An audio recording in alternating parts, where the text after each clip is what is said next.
आप अपने खानदान में पहले आदमी थे जिन्होंने सीएसएस मैं किया। पहला आदमी था। तो आम तौर पे कहा जाता है कि कोई आपका बाप, आपका कोई चचा, ताया, कोई जिस भाई कोई होता है तो आप ये कर पाते हैं।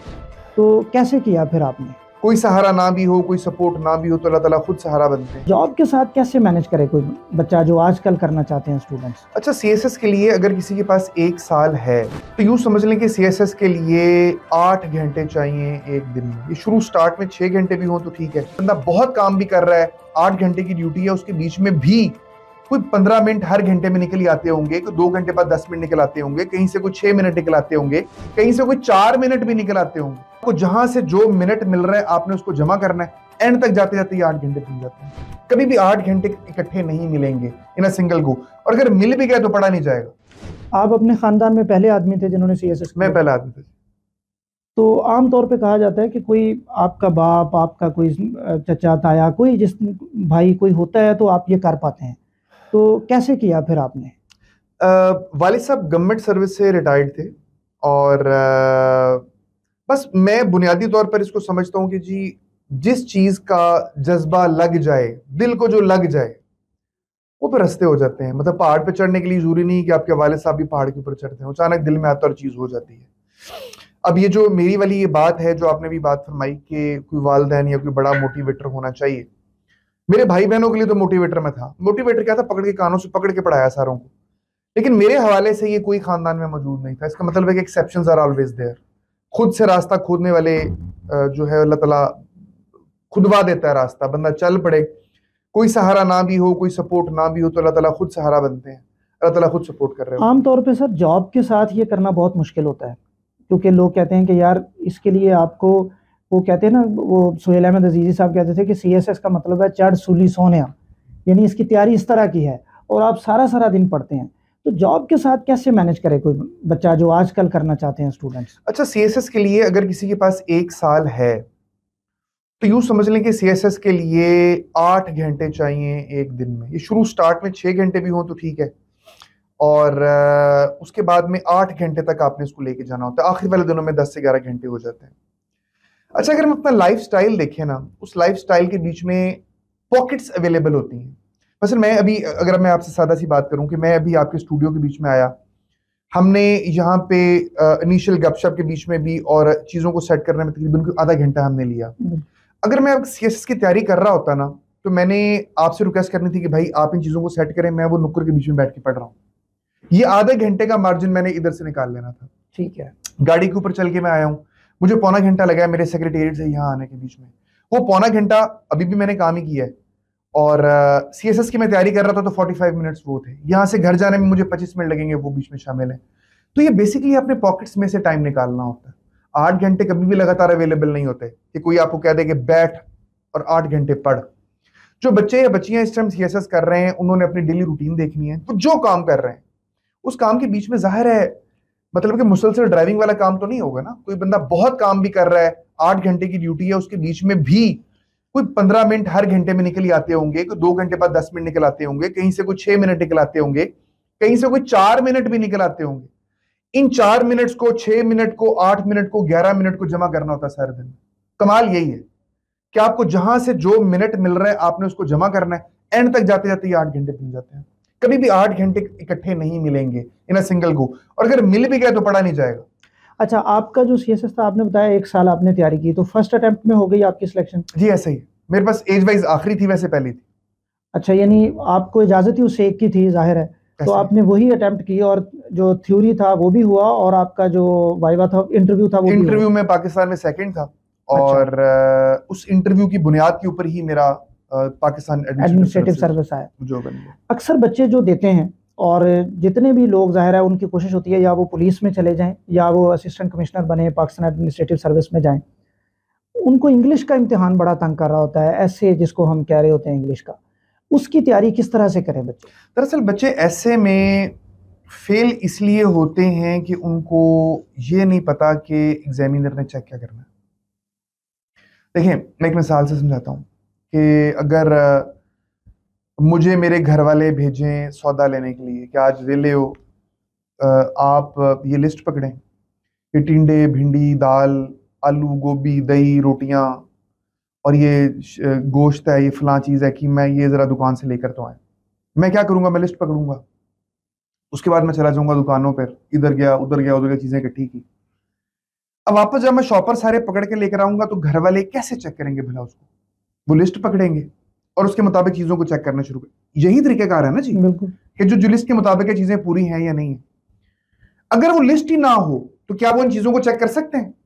ज़ाहिर है उसके ज़हन से भी निकल निकल सकता है और आपके ज़हन से भी निकल सकता है। दरअसल बच्चों के पास वो लिस्ट नहीं है, उनको ये पता नहीं क्या है है कि सर? एग्जामिनर ने क्या चेक करना। वो लिस्ट बेसिकली एक चेक लिस्ट है जो एग्जामिनर के पास होती है। सीएसएस के एसे के अंदर 3 चीजें चेक होनी है। उन 3 चीजों के अंदर फिर कुछ चीजें बुनियादी तौर पर मोटी बड़ी 3 चीजें। पहली चीज है मटेरियल। एग्जामिनर ने देखना है कि आपका मटेरियल कैसा है और मटेरियल में उसने 3 चीजें चेक कर लेनी है। Number 1, quantity of material. अब सीएसएस के पेपर में वो कहता है 2500 से 3000 लफ्जों का ऐसे लिख कर आए। कुछ शहजादे ऐसे हैं जो 1600 लफ्ज का ऐसे लिखेंगे और उसके बाद अम्मी अब्बा को दुआ पे लगा देंगे, दुआ कीजिएगा मेरा सीएसएस पीएमएस हो जाए। फिर साथ कहानी भी जोड़ेंगे कि फलां टीचर से मैंने सुना था कि जी क्वांटिटी मैटर नहीं करती, क्वालिटी मैटर करती है। मैं 1600 का लिख के आया हूं, दुआ करे पास हो जाऊं। नहीं हो सकता भाई। अगर किसी की जुगाड़ लग गई है तो जरूरी नहीं कि आपकी भी लग जाए। तो पहली चीज जिसने मटेरियल में चेक होना है वो आपकी क्वांटिटी है। दूसरे नंबर पर चीज है आपकी रेलेवेंस, कि आपसे जो बात पूछी गई है आप उसी बात का जवाब दें। आपने मुझसे ऐसे के हवाले से सवाल किया, मैं दुनिया जहान की कहानियां सुनाना शुरू कर दूं, ऐसे को छोड़ दूं, तो ये रेलेवेंट जवाब तो नहीं, बोल तो रहा हूं मगर it is not relevant. CSS के बीच में बच्चों ने मारा होता रटा, 12 14 15 20 ऐसे को एकेडमी वालों ने पकड़ाए होते हैं कि वुमेन एम्पावरमेंट के वाले से ये ऐसे है, एजुकेशन के वाले से ये ऐसे है, वाटर क्राइसिस पे ये ऐसे है। अब इन तमाम टॉपिक्स के ऊपर जब एग्जामिनर सवाल बनाता है तो वो 15 तरह के सवाल बना सकता है और उन 15 तरह के सवालात का जो जवाब है वो डिफरेंट होंगे, मुख्तलिफ होंगे। लेकिन चूंकि उन्होंने रटा मारा हुआ तो उस टॉपिक को, तो वो सवाल जो भी हो, वाटर क्राइसिस के ऊपर जो सवाल आएगा वो बिस्मिल्लाह पढ़ के जवाब छाप के ऊपर आ जाएंगे। दिस इज नॉट रेलेवेंस, वो इररेलेवेंट जवाब दे रहे हैं। तो एग्जामिनर ने चेक करना है कि जो जवाब है वो रेलेवेंट है कि नहीं, मटीरियल रेलेवेंट है या नहीं। और तीसरे नंबर पे चेक होनी है उसकी क्वालिटी।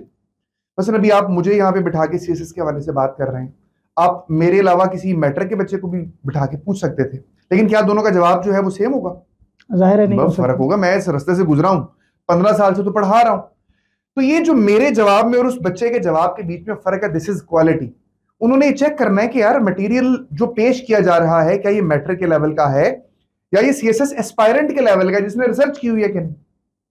तो पहली चीज जिसने चेक होना है वो मटेरियल, और मटेरियल में 3 चीजें चेक होनी मैंने आपको बता दी, चेकलिस्ट के अंदर एक चीज कवर होगी। अच्छा, दूसरी चीज है इसकी आपका जो एक्सप्रेशन है, जो आपकी लैंग्वेज आप अंग्रेजी लिख के आए हैं, उस लैंग्वेज का ग्रामेटिकली दुरुस्त होना भी जरूरी है कि ग्रामेटिकली उसके बीच में कोई फ्लॉ ना हो, दुरुस्त हो। नंबर 2, उसका एक अच्छे रिदम के अंदर होना भी जरूरी है। नंबर 3, आपका सेंटेंस स्ट्रक्चर एक मैच्योर होना भी जरूरी है दुरुस्त होने के अलावा। मसलन देखिए ना, वो एक्सपेक्ट आपसे ये कर रहे होते हैं कि अगर आप सीएसएस के पेपर देने के लिए आए हैं तो दिस इज ए कैट वाले लेवल के जुमले ना हो, आप एक अच्छा म्यारी किस्म का सेंटेंस स्ट्रक्चर खड़ा करें। उसमें कंडीशनल सेंटेंस होंगे, उसमें जेरेंट का इस्तेमाल होगा, उसमें प्रेजेंट पार्टिसिपल होगा, उसमें पास्ट पार्टिसिपल होगा।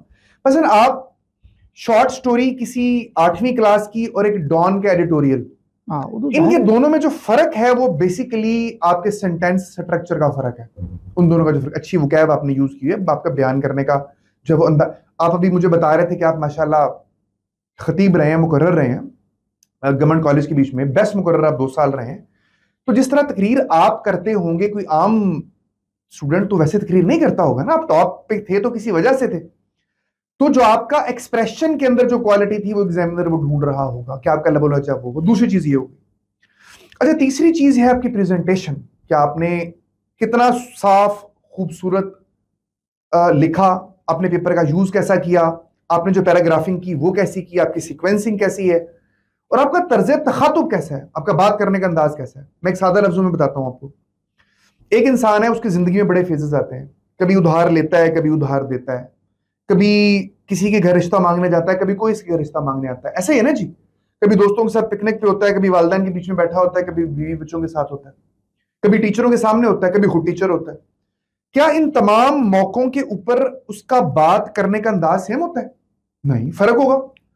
मैं किसी से पैसे मांगने जाऊंगा तो और तरीके से बात करूंगा, क्योंकि मुझसे पैसे लेने आया होगा तो मैं टांग पे टांग रख के बैठूंगा, मैं और तरीके से बात करूंगा। ये फर्क है कि मैं अपनी बात को प्रेजेंट कैसे करता हूं। अब ये फर्क बच्चों को समझ में नहीं आता। वो पहले पैरे से लेकर आखिरी पैरे तक जितने 20-22 पैरे हैं सब एक ही अंदाज में लिख के आ जाते हैं। इंट्रो भी उसी अंदाज में, मेन आर्गुमेंट उसी अंदाज में, डेफिनेशन पैरा उसी अंदाज में, cause para, recommendation para, concluding para, हर चीज को एक ही तरह की छाप लगाकर वो आ जाते हैं। फ्लेवर मिस हो जाता है। ये चीज है जो उनके ओरल प्रेजेंटेशन के बीच में मिस होती है। इन तमाम चीजों को 3 बुनियादी चीजें हैं और उसके अंदर सब कैटेगरीज हैं। चेकलिस्ट बनाई होती है एग्जामिनर ने, वो टिक टिक टिक टिक करता जाता है और एंड के ऊपर वो नतीजा निकाल लेता है कि बच्चा ऐसे में पास है।